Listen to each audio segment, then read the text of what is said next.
श्री गणेशाय नमः। ओम नमो भगवते वासुदेवाय। कार्तिक महात्म व्रत कथा 27वां अध्याय। ध्वजा की पूजन विधि और ध्वजा झंडा चढ़ाने की महिमा। श्री सूत जी महाराज बोले, हे सोनक आदि ऋषियों, आज मैं आपको एक नई कथा ध्वजा की यानी झंडा चढ़ाने का व्रत बता रहा हूँ। उसकी कथा आप श्रवण करिए, जो सभी पापों को नाश करती है और भगवान विष्णु में प्रीत बढ़ाती है तथा महापुण्यदायक है। यह कथा ब्राह्मण, क्षत्रिय, वैश्य, शूद्र चारों वर्णों के लिए परम हितकारी है। जो मनुष्य भगवान श्री विष्णु के मंदिर में रंग बिरंगी सुंदर ध्वजा बांधते हैं या चढ़ाते हैं, देवताओं के लिए वे पूज्य हो जाते हैं।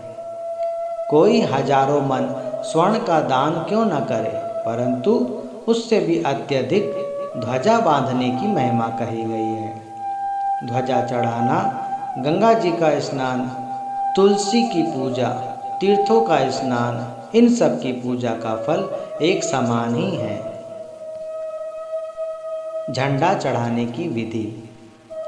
कार्तिक महीने की शुक्ल पक्ष की द्वादशी तिथि के दिन सूर्य देव के उदय होने से पूर्व स्नान आदि करके सुंदर वस्त्र धारण कर भगवान विष्णु की पूजा करनी चाहिए।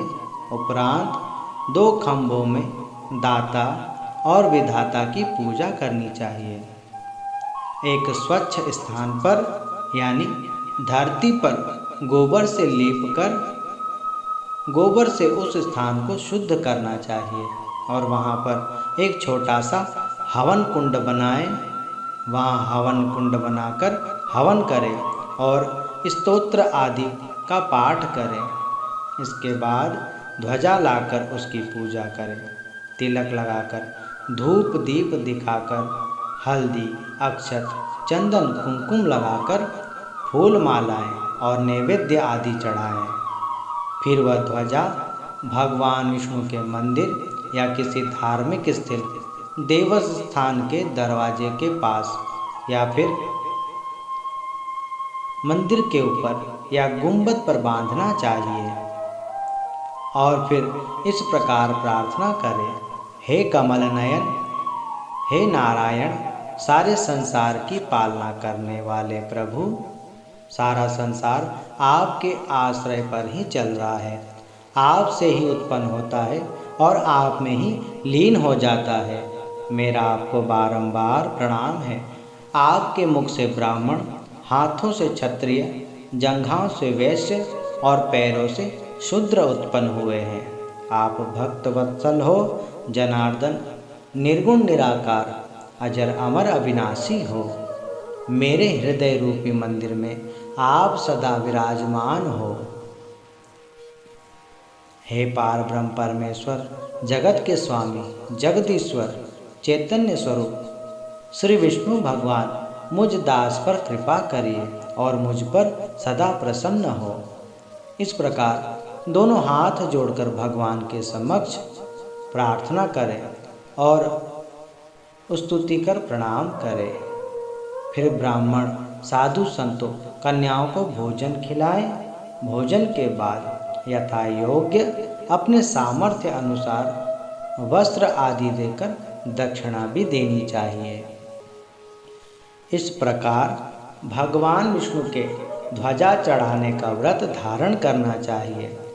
भगवान विष्णु के ध्वजा चढ़ाने का जो महात्मा है वह अनंत है।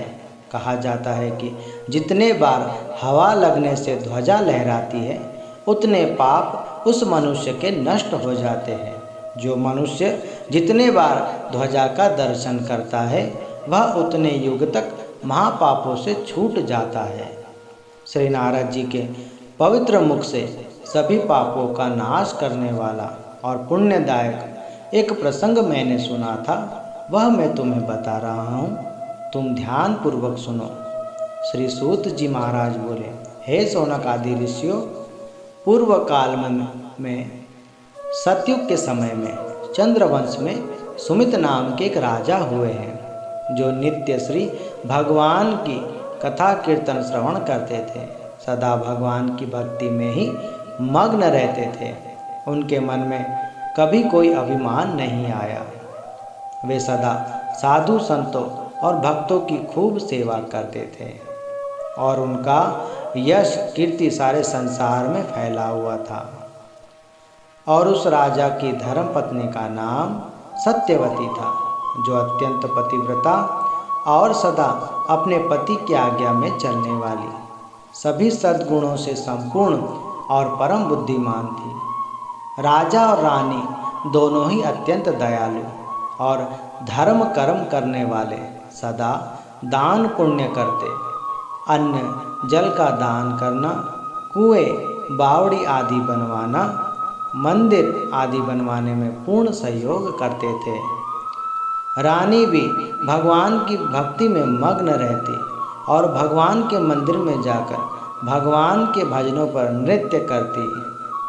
राजा सुमित और रानी सत्यवती दोनों कार्तिक महीने के शुक्ल पक्ष की द्वादशी तिथि पर भगवान श्री विष्णु के मंदिर में ध्वजा चढ़ाने का उत्सव बड़े ही धूमधाम से करते थे। राजा के दान पुण्य और धर्म की चर्चा चारों ओर फैली हुई थी।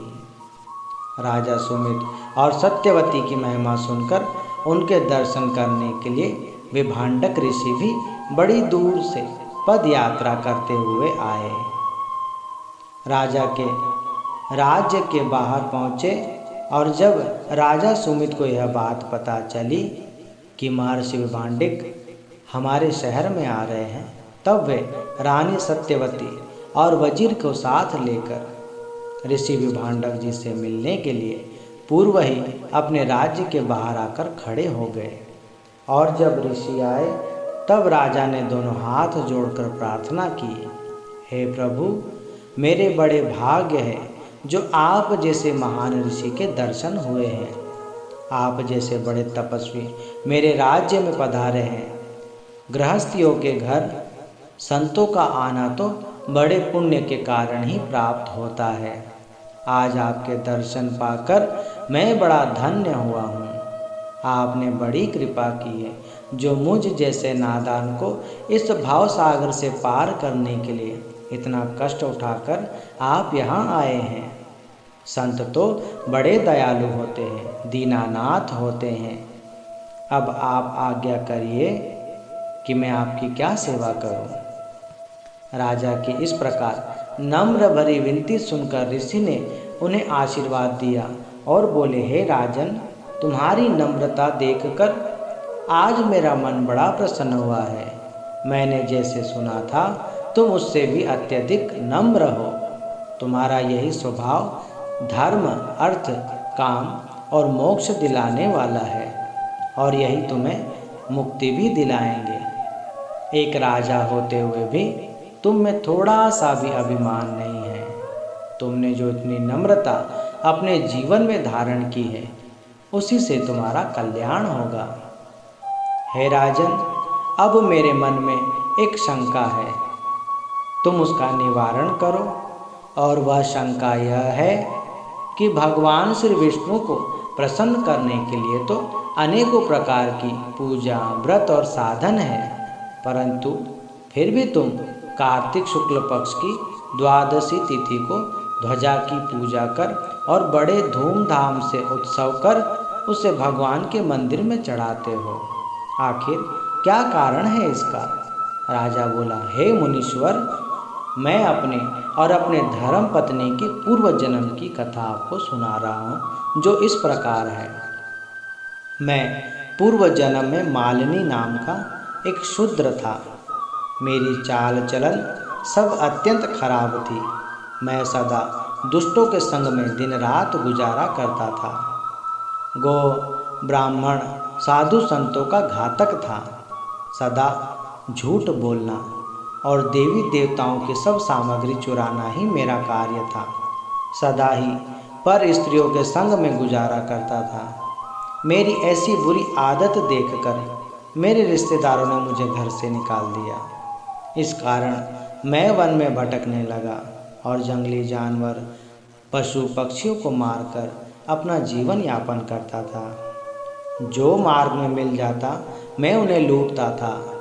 इस प्रकार मुझे उस वन में रहते हुए काफ़ी समय बीत गया। एक दिन वन में भूख और प्यास से और कड़कती धूप से मैं अत्यंत परेशान होकर एक विष्णु के अत्यंत पुराने मंदिर में अंदर चला गया और इधर उधर मैंने घास फूस इकट्ठा करके और लकड़ियाँ इकट्ठा करके एक छोटी सी कुटिया बनाकर वहीं पर रहने लगा। अपने प्राणों की रक्षा के लिए पशु पक्षी इत्यादि को मारकर उदर पूर्ति करता था। कुछ समय बाद एक भील की कन्या जिसका नाम कोकिला था, विंध्याचल पर्वत पर रहती थी। वह अत्यंत दुखी और परेशान हालत में दिखी। उसे उसके रिश्तेदारों ने दुत्कार कर निकाल दिया था, जिस कारण वह भी उस वन में भ्रमण करते करते भगवान श्री विष्णु के मंदिर में आ पहुंची, जो इस जन्म में मेरी धर्म पत्नी सत्यवती है। उसकी दुखी हालत देखकर मेरे हृदय में दया आ गई और मैंने उसे अपने बाजू में ही बैठा लिया। खाने के लिए मांस दिया और पीने के लिए जल दिया और मैंने उससे पूछा कि तुम कौन हो? तो उसने बताया, मैं भीलों के कुल में जन्म लिया है और मेरा नाम कोकिला है। मैं दामक नाम के भील की कन्या हूँ, जो विंध्याचल पर्वत पर रहती थी। मैं बहुत पाप कर्म करती थी। चोरी करना, सदा झूठ और कठोर वचन बोलना यह मेरी आदत थी। क्लेश करना, झगड़ा करना मुझे बड़ा भाता था। एक दिन किसी कारण से मैंने अपने पति से झगड़ा किया और क्रोध में आकर मैंने उनकी हत्या कर दी, जिस कारण मुझे मेरे घर वालों और रिश्तेदारों ने घर से दुत्कार कर निकाल दिया और भटकते भटकते आज यहाँ पर पहुँची हूँ। उसकी यह बात सुनकर मैंने उसे अपनी कुटिया में ही उसे आश्रय दे दिया। फिर हम दोनों पति पत्नी के भांति ही जीवन गुजारने लगे। एक दिन भगवान विष्णु के मंदिर में अपनी कुटिया के सामने हम दोनों पति पत्नी ने मांस खाया और मदिरा पान की। उसके कारण हम दोनों नशे में मस्त हो गए। फिर एक लकड़ी लेकर और उस पर कपड़ा बांधकर हम दोनों मस्त होकर नाच गान करने लगे। इस प्रकार हम दोनों पति पत्नी यह ध्वजा बांधने का खेल खेलते और आपस में ही मंदिर के चारों तरफ गोल गोल घूमते, परिक्रमा कर नाच गान करते करते इस प्रकार हम दोनों ने एक दिन यह देह त्याग दी और यम के दूत हमें अपनी बेड़ियों में बांधकर खींच खींच कर हमें यमपुरी ले जाने लगे। जब हम आधे मार्ग पर पहुँचे ही थे कि तभी वहाँ भगवान के पार्षद आ गए और बोले, हे यमदूतों, इन्हें छोड़ दो। यह भगवान के प्रिय भक्त है, इसलिए आप इन्हें यमपुरी नहीं ले जा सकते। यह तो भगवान के धाम को जाएंगे। भगवान के पार्षद और यमदूत दोनों की आपस में तकरार हो गई। इस पर यमदूत बोले, यह दोनों अत्यंत दुष्ट और पापी हैं। इन्होंने अपने पूरे जीवन में कभी कोई सत्कर्म नहीं किया, सिर्फ बुरे कार्य ही करते रहे। इनके जैसा पापी संसार में कौन हो सकता है? इसलिए यह दोनों यमलोक के ही अधिकारी हैं। तब भगवान के पार्षद बोले, हे यमदूतों, इन्होंने भले ही अपनी सारी उम्र भर पाप कर्म करते हुए जीवन जिया हो, परंतु आखिरी के समय में इन्होंने भगवान विष्णु के मंदिर में ध्वजा लेकर प्रेम पूर्वक नाच गान करते हुए भगवान की परिक्रमा कर अपने प्राण त्यागे थे। हे यमदूतों, भक्ति करने से, भगवान का नाम जपने से, तुलसी पर जल चढ़ाने से, ठाकुर की पूजा करने से, अनेकों व्रत रखने से और ध्वजा चढ़ाने से अनेकों जन्मों के पाप जलकर नष्ट हो जाते हैं। भगवान के भक्तों के दर्शन करने मात्र से जीव परम पद प्राप्त कर लेता है, इसलिए इनके सभी पाप नष्ट हो गए। इसलिए आप इन्हें तुरंत छोड़ दीजिए। आप किसी प्रकार इन्हें यमलोक नहीं ले जा सकते। इस प्रकार कहकर भगवान के पार्षदों ने हम दोनों को यमदूतों से छुड़ाकर विमान में बैठाकर भगवान के वैकुंठ धाम में ले गए। अनेक काल तक हमने वैकुंठ धाम में अनेकों लोकों में आनंदपूर्वक सुख भोगे। फिर इस जन्म में पृथ्वी लोक में आकर मैं राजा सुमित बना हूँ और यह मेरी धर्म पत्नी रानी सत्यवती बनी है। भगवान विष्णु की कृपा से सब सुख संपदा मौजूद है। सारी प्रजा, सारे मंत्री सब मेरी आज्ञा में ही चलते हैं। सत्यवती जैसी पतिव्रता स्त्री मुझे प्राप्त हुई है, उससे अधिक और क्या चाहिए। कहा जाता है कि पुत्र जिसके वश में हो, स्त्री आज्ञा के अनुसार चलती हो।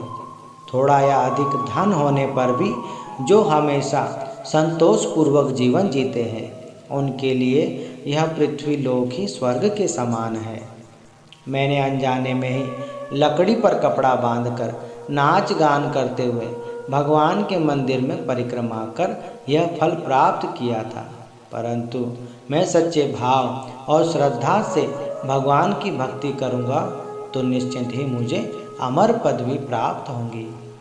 विभांडक मुनि राजा सुमित की भगवान को ध्वजा चढ़ाने की इतनी महिमा सुनकर अत्यंत प्रसन्न हुए और राजा और रानी को आशीर्वाद देकर स्वयं वन की ओर चल पड़े और वहां जाकर भगवान विष्णु के मंदिर में स्वयं भी ध्वजा चढ़ाकर भगवान की भक्ति कर मोक्ष और परम पद को प्राप्त किया। पद्म पुराण कार्तिक मास महात्म ध्वजा पूजन और ध्वजा चढ़ाने के बाबत 27वां अध्याय समाप्त।